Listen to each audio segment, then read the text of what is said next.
Simula August 14 ay libre na ang ilang cancer screening tests sa ilalim ng PhilHealth Yakap program para sa mga miyembro.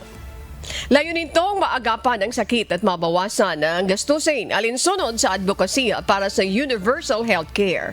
Saklaw nito ang mga screening tulad ng mammogram, breast ultrasound, colonoscopy at PET scan sa mga piling ospital gaya ng Jose Reyes Medical Center para para makuha ang benepisyo, kailangan magparehistro sa Yakap Clinic, sumailalim sa medical assessment at magpatingin sa primary care doctor.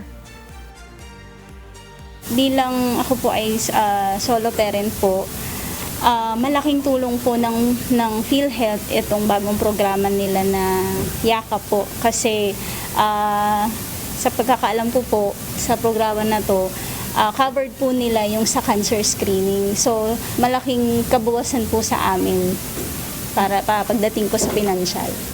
Mag-enroll po kayo dun sa ating Yakap program kasi ito po ay preventive. So, ang titingnan po sa inyo, hindi lang po yung cancer, kundi po kung meron kayong namumuong sakit sa puso, sa baga, sa kidneys, at sa ibang mga organs ng ating katawan.